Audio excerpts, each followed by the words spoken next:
Hello everyone and welcome back to News for Kids. I know we haven't posted in a while, but today we'll be covering all the things we missed, plus more. But before we start, let's participate in today's word of the week. Today's word is onomatopoeia. If you're wondering what this word means, we'll explain it. According to Wikipedia, this word means the formation of a word from a sound associated with what it's named. To simplify, an example of this would be like meow or woof, to describe the sounds that a cat or dog make. Anyways, let's move on.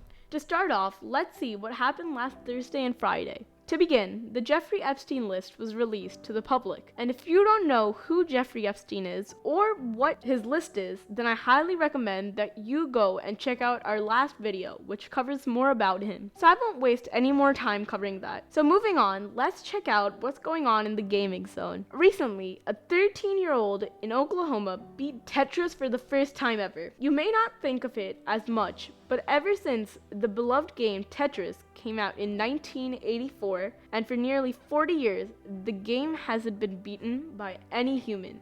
So this kid has become monumental in the Tetris fandom. But now, let's move on to something a bit more dark. About the Boeing 737 MAX 9 incident that recently happened on January 8th in Portland, Oregon. You see, yesterday at around 5 in the evening, an Alaskan airplane, which was mid-flight, had one of its doors blown out by the wind, which caused a drop in cabin pressure, and the temperature, which forced the pilots to drop oxygen masks. Thankfully, the plane was around 10,000 feet, where it still had a bit of oxygen compared to if the plane had been at its cruising altitude of 30 to 40,000 feet, in which people could have lost their lives. But thankfully, the plane was able to descend slowly and land safely, with all the passengers coming out, mostly uninjured, and all alive. But due to this event, Boeing has grounded all of their 737 MAX 9s and are conducting a massive investigation on all of their planes. Frighteningly though, they have already found loose bolts in many of their planes and are fixing them as we speak. On the bright side, all the people who were on the flight got compensated handsomely and were immediately put on the next flights to their destination. We hope this video was a good recap of all that we missed. And signing off now from News for Kids, your